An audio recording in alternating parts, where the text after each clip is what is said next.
6 months had passed since Naruto had befriended Kurama. In that time, Naruto had trained day and night. With help from Hiruzen and the Fox, he had grown in strength and skill. He could already be considered a low-level Chunin. Taijutsu came easy to Naruto, so he was already on par with that of a Chunin. Even though he was only 5, his body had grown. His arms and legs had gained a lot of muscle. His abs were also growing visible despite his size. He decided not to train in genjutsu, since he preferred fighting. As for ninjutsu, he had 3 elemental affinities: wind, fire, and lightning. He had learned a jutsu so far from each element. The most difficult was chakra control and seal mastery. Due to Naruto's massive chakra reserves, Kurama had to make Naruto train extensively until he had complete control over his chakra. As for seals, the boy reached level 3 mastery out of 10. This gave him access to gravity seals. These seals would be placed on the body and act as weights. They increased the gravitational strength of the body, making it harder to move. Naruto, with the seals active, had around low Chunin speed. With them off, he would have mid-Chunin speed. Naruto is currently using level 3, which tripled Naruto's weight. Seal Mastery 3 had also allowed him to create storage seals, which he used to store weapons. Feeling sorry for Kurama, Naruto learned to change the appearance of his mindscape. Instead of the damp sewer, it was now a lush grassland, with a single tree protruding from the ground. Since Naruto removed the cage, the paper tag that said seal was now placed on the trunk of the tree. Naruto also made it so that his mindscape turned between day and night. Rabbits and butterflies dotted the plain. Kurama, at the loss for words, expressed his gratitude by granting him one of his abilities. Since Naruto was, sadly, not able to release Kurama from his cage, he was unable to access the Nine-Tails chakra. The only ability Naruto could give him now was the ability to sense negative emotions. Now, Naruto was standing in front of his parents' old house. Since no one knew he knew of his heritage, Naruto decided to travel in the dead of night, making sure not to be followed. It would be strange to see a 5-year-old at the 4th Hokage's home.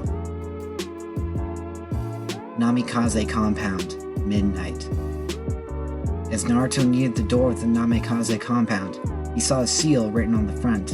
It was a blood seal, placed so that only those with Namikaze blood could enter by themselves. Naruto, realizing this, pulled a kunai from the holster on his leg and cut his finger. Placing his blood in the center made the seal emit a faint glow, before allowing Naruto to enter.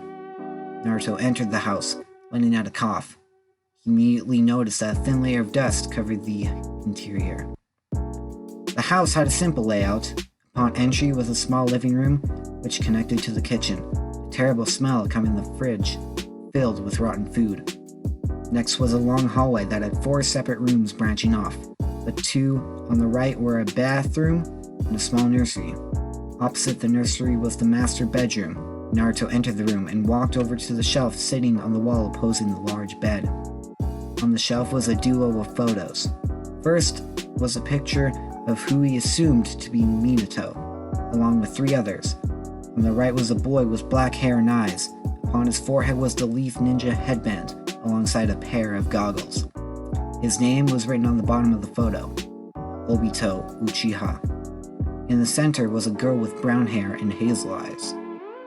Purple lines were painted on each cheek, a headband protecting her forehead. Her name was Rin Nohara. Lastly, on the left was another boy who looked oddly familiar. He had black eyes and gravity-defying silver hair. The bottom half of his face was hidden by a mask. He also had the leaf headband on his forehead. His name was Kakashi Hatake. That was when Naruto realized Kakashi was the dog Anbu who had saved him from the villagers 6 months ago. How did he end up with a Sharingan? Kurama replied, "Back when I was in your mother's body, I remember Minato telling her about what happened. During the last great shinobi war, the Uchiha boy was killed, and gave Kakashi his left Sharingan as a parting gift. After losing his other teammate, Rin, Kakashi decided to join the Anbu. I see. So he knows my heritage too. Must be why he saved me back then. The old man probably ordered him to watch over me when not on missions. Naruto took the photo and placed it in the pouch hanging from the back of his waist. He then moved on to the second photo. On the right was his father, holding the Hokage's hat, as well as a white robe with red flames. Underneath that, he wore his regular Jonin vest. His hair and eyes were the same as Naruto's. On the left was a woman holding Minato's hand. She wore the standard Anbu outfit, black shirt, pants, and gloves that went up to the elbows. Over top that, she wore a chest plate as well as protective platings on her arms. On her shoulder was the Anbu tattoo, which was made up of a set of red swirls that made up a single flame. Her red hair came down to her waist. Her eyes were also the same as Naruto's. "This is," Naruto began, feeling tears well up in his eyes. Kurama answered, "Yes, boy, this is your mother and father, Minato Namikaze and Kushina Uzumaki." Naruto felt his body shaking. Tears began to fall down his face. He was slowly beginning to feel a sense of happiness. Deep down, he was angry at his parents for leaving him all alone. But he could not help but realize that what they did for him. Because of it, he met his first friend in the form of Kurama. "Kurama, thank you for everything. Don't get all sappy with me, brat, or I'll eat you." Naruto chuckled through the tears.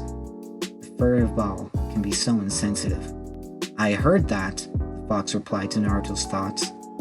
Ignoring him, Naruto took one last look at his parents' photo before placing it in his pouch. He exited the bedroom and entered the final room. From the looks, it was a sort of study room. On the wall opposing the door was a large desk. On top of it were multiple scrolls and papers. Each one had several types of hand signs and formulas for jutsus and seals. There was one larger scroll laid atop the others. Inside was the formula used to create the 8 trigram seal. After glancing through the scroll, Naruto lifted his shirt up and channeled chakra to his stomach. The 8 trigram seal appeared. "So this is how my father sealed the furball inside me," the blonde mused. To the right of the desk were shelves covered in books and scrolls. In the center was a glass case that held a 3-pronged kunai with a seal formula written on the handle. This is what gave Minato the nickname the Yellow Flash. According to Kurama, it was called the Flying Raijin Jutsu. It allowed the user to teleport to any of the Hiraishin markers that were created and placed. At his present strength, Naruto was unable to learn the jutsu since it required to have level 10 of seal mastery. He decided to leave the kunai in the Namikaze compound, since only he could enter the house. After grabbing a few ninjutsu and taijutsu scrolls from the shelf, Naruto exited the house. He closed the blood seal, relocking the building. House of Hiruzen Sarutobi, 10 minutes later. Hiruzen sat in his home, smoking his wood pipe, when an Anbu entered the room. The dog mask he normally wore was hanging on his waist, revealing half of his full face. The bottom half of his face was covered with a mask, his left eye glowing its signature red hue. The third smiled. "How did it go, Kakashi?"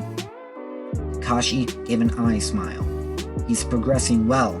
He already knows the identity of both me and his parents." Hiruzen nodded. "He's going to be a fine shinobi when he grows up. Continue observing him." "What if he somehow finds out I'm watching him?" Hiruzen chuckled. "If that happens, befriend him.